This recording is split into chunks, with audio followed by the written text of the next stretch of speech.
Well. Here we are. Here we are after winning 3 games in a row, and all of a sudden life is just lifing, and it's feeling good. And you know what? Like, I've got to share in some of this ecstasy because, contrary to what some comments have tried to label me with, I've always wanted success with Ruben Amorim at Manchester United. All I ever said was that I wanted to see more. And the thing is, we have been seeing more. So not giving your manager a free pass after what we've had to put up with under this management isn't the same as barefaced criticism saying you want him out when things are going badly. But it is right now a nice time to talk about Man United, and one that we haven't had in a while, after 3 very solid wins. So we're going to talk about that. And there's been a massive discourse online about what changes Ruben Amorim has made. And I kind of want to counter that because I don't think too much has changed except some of the finer intangible details that really, had they been there from the start, then we wouldn't be talking about anything negative with Ruben Amorim. And I think some of the core principles have stayed the same. A couple of tweaks have been made, which is good signs for him, good signs for the football club, and good sign for every Manchester United fan. But before we get into any of it, ladies and gentlemen, and neither or both, we have hit the magic 10k number. Yes. God, I'm happy. It's so... Every single video, he's been like, we're nearly there. We're going to get the 10k. We're doing this. And finally, we've hit it. And I remember at the beginning of the summer where I think we were on 3k. And I remember saying, like, hitting 10k would be great. And to get there through all of your support and, reading all of your comments and building, more importantly, the good, healthy community of Man United fans that was the whole point of making this channel in the first place, has made it all so worthwhile. So I cannot thank you enough for any of that. And I really appreciate every single one of you. And to celebrate this, there's 2 things. One, there's going to be a massive giveaway, like I've said before, which includes my love of football collectibles. So please, if you want to get involved in the giveaway, all you have to do is just comment on this video and you'll be involved straight away, and I'll pick someone at random. And 2, I want to basically do a Q&A. Right, I want to do a Q&A because I get a lot of questions about either the content creating journey, about United, about how I got started, or just random stuff. And I would like to address them all in a video. So it'll be a bit more personal, be a bit more about me. So anything that you want to know, or any kind of opinions on, historically Manchester United, or even wider football matters, or even non-footballing matters, I don't care. Get those questions into the comments of this video as well, because I'll be picking the best ones to go in a video. But above all else, thank you so much for the support that you've given, because without it, I wouldn't be able to do anything like this. And this feels like a really important milestone. So thank you very, very much. And if you want to be a part of the biggest, best and healthiest Man United community in the world, then you're here. You're right here.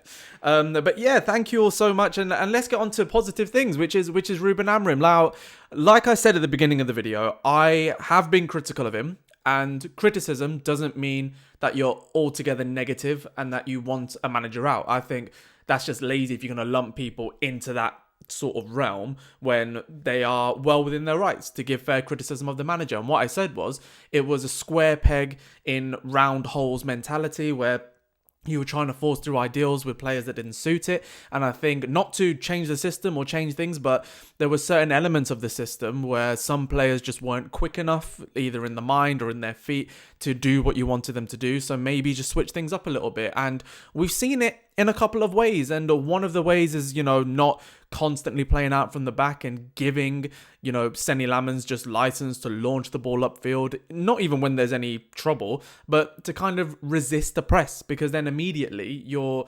bypassing a press straight away and you're putting the emphasis on who's going to win the second balls and all that kind of stuff. And I could talk forever about how it's really nice to see us go a bit more compact in midfield, how it's really good to see, the defense, like the lines in between the areas of the pitch sort of shrink. And I also like the in-game management. But one thing I do want to be clear on is that we're kind of, in my opinion anyway, I just think things have started to go right in the areas where they used to go so wrong. So what I'm saying is, like, it was very, very easy to look back at some of the games where we were struggling and saying, why are we making our centre-backs push so far forward? Why are we engaging with the left centre-back into their midfield player? Why are we doing all these wing-back issues? Why are we forcing them forward when they don't need to be and they don't know how to maintain the space with the other lines? Well, the whole point of the system, and I think people need to get this in their head, is that this formation, this system is one of the most fluid systems in the world. So to be wedded to a system, I'm glad it's this one, frankly, because you've got 3 mobile players in the front positions. The 2 in midfield, I'm not sure about, but again, you do want an attacker dropping or you do want a defender stepping up, and we haven't really got those types of profiles, or historically we didn't have those profiles to do it properly. But you're seeing now with Mount dropping in when he's playing, or with Mbermo, and you've seen Cunha do it, you've seen Seshko do it, and when we get a player like Lisandro Martinez back, you expect that to happen from the back as well. And I expect some recruitment to happen on a defensive player that can do that, and also a midfield maestro that can alleviate some of the pressures when you do want someone who can cover ground a lot better than the players that we've got right now. But what I've just said there in terms of, players stepping forward and dropping deep, what I think has been the massive change is that they're actually just getting it right. So many times we would say Luke Shaw, for example, would try and engage with his man, but be off it by a couple of seconds or a fraction of a second. And in the last 3 games, you got to be fair to Luke, he's got them right. And say what you want about him, I'm in the camp of Luke Shaw should have left the football club a long time ago, and we've been carrying him for a significant portion of his career. And I know he had that massive injury when he was our player, but I think we've well and repaid him for that now. But he's gotten things right, and I do think he'll be second fiddle probably to Lisandro Martinez in the left centre-back role. But he's also quite a competent left wing-back as well, because the left wing-backs haven't, the left-sided left wing-back anyway, hasn't really been given us the license to go forward as we would have wanted. And you think crosses into the box and just kind of patrolling an area, maybe Luke can do that, but we know there's injury problems, what that could lead to. And I still think we're a wing-back off from making sure that both sides are as, critical as one another, because the right side is good. And that's another thing that Ruben Amorim has kind of cottoned on to, is that there are partnerships that are being developed throughout the pitch now. We are seeing, Matthias de Ligt in that centre-back role where he feels most comfortable in games where we are trying to, press from the front a little bit more, like we did with Sunderland and like we did with Brighton. Whereas with Liverpool, he switched with Maguire there. And we're seeing constant link-ups between Ahmad and Mbermo, which is one of the best right sides in the Premier League on paper. So we're seeing the fruits of that come together more. Casemiro and Bruno is our best midfield too in terms of who they're playing on the pitch, because when Kobe has come on, I've seen a positional indiscipline within him, which I wasn't expecting to see. And people were trying to write off Bruno for doing, whereas Bruno still will give you something and will still give you output. For all of his indiscretions, he does give you that. So I think we're not a couple of players away from challenging, but we're definitely a few players away from seeing the best that this system can really bring out. And moving forward, just talking about Ruben the man, I think he's conducted himself really well in these last few weeks, because it could have been really easy to sort of lean into the fact that we're now winning games and we're keeping the odd clean sheet and we're looking a lot better and we're more fluid and we're putting our chances away. But then he remembers what last season was. He remembers what the early stages of this season was, and he's not getting carried away, which is nice. And it's good that it's amazing what a few wins would do, because I imagine if we lost against Liverpool, we're in trouble throughout this whole period. And had we lost against Brighton, we'd be talking about something completely different. But the fact is, we bossed Sunderland. Sunderland, I know, are third or fourth in the league, but that was a clear banana peel that could have happened. We kept a clean sheet, bossed them, managed out the second half, and we won that game fair and square. Liverpool, we rode our luck, but then, they hit the post twice, can we just say, because one was a deflected cross. We hit the post and we should have been 2-0 up at the Kop end. So I do think, it's fine margins in football, but that Brighton game, we bossed it. We were 3-0 up, and a free kick given to them, which was 10 yards forward from where it should have been. We should have had a penalty and all this sort of stuff. And really the only bad thing we did was, not deal with a corner. But we were on top and we were the better team. And now we look forward to a Nottingham Forest team who are dead on confidence, but who are due a win. And it's 2 away games to get that fabled 5 in a row is going to be big. But I think what I want to see is with these performances, that level of intensity just stay there.